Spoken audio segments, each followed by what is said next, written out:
당신의 판단에 다 준비됐죠? 오케이. 수고했습니다. 네. 예정보다 시작이 좀 늦어졌네요.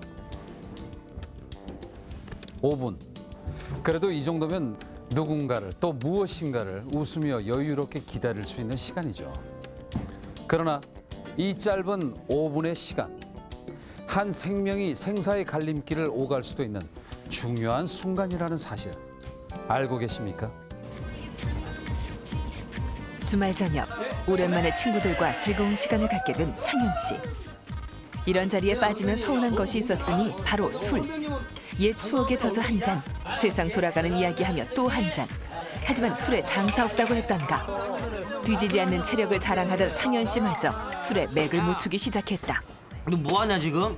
야 마셔 빨리 마셔 이거 먹어. 친구들의 권유에도 불구하고 정환아 오늘 몸이 너무 안 좋은 것 같아. 몸에 무리를 느끼고 먼저 자리에서 일어선 상현 씨. 하지만 술을 많이 마신 탓인지 밖으로 나오자마자 비틀비틀 다리에 힘이 풀려 그 자리에 주저앉아 정신을 잃고 마는데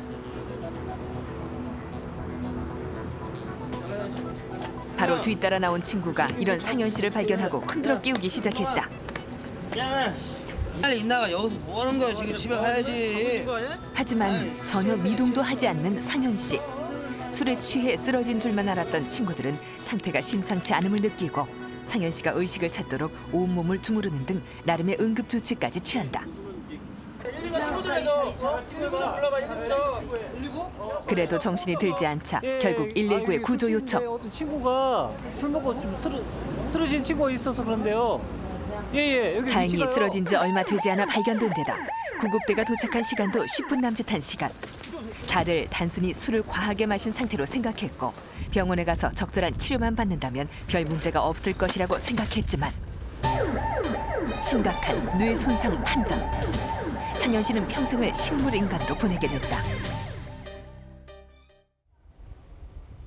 6개월 된 딸아이 보는 재미에 시간 가는 줄 모른다는 정미 씨.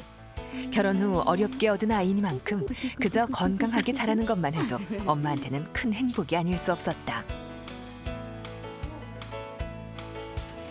아이 돌보느라 바쁜 정미 씨에게 딸 소정이가 잠든 시간은 밀린 집안일을 할 수 있는 유일한 기회. 왜 이렇게 오래 자지? 하지만 웬일일까? 이날따라 유난히 아이가 조용했다. 소정아, 배고플 때가 됐는데. 소정아, 얘가 왜 이러지? 소정아 일어나 봐. 어찌된 일인지 엄마가 흔들어 깨워도 눈조차 뜨지 않는 아이. 초보 엄마 정미 씨 우선 급한 마음에 전화기부터 집어드는데 소정이가 이상해. 어떡해 엄마. 움직이지를 않네. 대부분의 아이 엄마들이 움직이지를 그렇듯 정미 씨 역시 제일 먼저 전화한 곳은 알았어, 친정집. 엄마 그러면은 엄마 병원으로 좀 와줘. 소정아. 정미 씨는 친정엄마의 조언대로 추운 날씨에 아이의 체온이 떨어질까 옷까지 두둑이 입혀 서둘러 병원으로 향했다. 정미 씨의 집에서 병원은 걸어서 5분 거리. 급한 마음에 걸음을 재촉하니 3분이 채 걸리지 않아 병원 응급실에 도착할 수 있었다. 애기 좀 펴보세요. 애기가 숨을 안 쉬거든요. 얼마나 되셨어요? 숨 안 쉰지? 얘 시간이 좀 지난 것 같은데. 병원에 아이를 맡기고 안도의 한숨을 쉬는 정미 씨. 하지만 소정이는 끝내 목숨을 잃고 말았다. 도대체 이들이 이런 불행에 빠지게 된 원인은 무엇이었을까? 아무리 생각해봐도 무엇이 잘못된 것인지 도무지 알 수가 없습니다. 주위 사람들도 환자를 보호하기 위해서 나름대로 조치를 취했고 119가 도착한 시간도 그리 늦지 않았고 또 병원에 도착한 시간도 빠른 편이었습니다. 내 주위의 누군가에게 같은 일이 벌어졌다면 저 역시 똑같이 대처했을 겁니다. 하지만 이들은 절대로 없어서는 안 될 중요한 것을 놓치고 있었다고 합니다. 그들이 환자를 보호하기 위해서는 필수적이었지만 미처 생각하지 못했던 중요한 사실. 바로 심폐소생술이었다.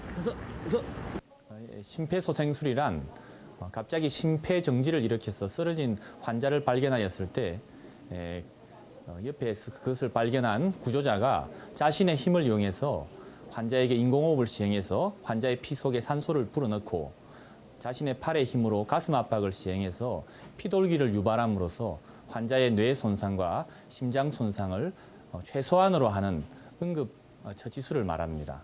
환자가 발생한 지 이후 즉시 시행하는 것이 가장 효과적이고요. 늦어도 5분 이내에 시행을 해야지 환자의 뇌 손상을 방지하는 효과를 얻을 수가 있겠습니다. 심폐소생술을 하지 않은 채 시간이 경과되면 뇌 손상은 물론이고 사망에까지 이르게 된다. 첫 번째 사례의 경우 친구들이 환자의 호흡이 정상인지 확인하지도 않은 채 술에 취해 그러려니 하고 5분이라는 귀한 시간을 허비했던 것이 가장 큰 실수. 10분 만에 구급대가 도착했지만 이미 뇌 손상은 심각하게 진행되고 있었다. 두 번째 사례 역시 엄마가 119에 구조 요청을 한 뒤 아이에게 심폐소생술을 실시했다면 좋은 결과를 기대할 수 있었겠지만 급한 마음에 친정엄마에게 전화한 후 병원으로 달려간 것이 비극의 시작. 만약 이들에게 심폐소생술이 이루어졌다면 결과는 달라졌을까? 과중한 업무로 야근이 잦았던 규영 씨.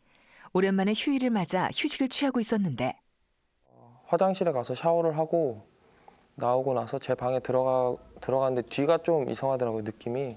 뒤를 돌아보니까 아버지가 거실에서 다리를 심하게 떨고 계시더라고요. 아들의 불길한 예감은 적중했고 아버지 규영 씨는 호흡곤란을 느끼며 그대로 쓰러지게 됐다.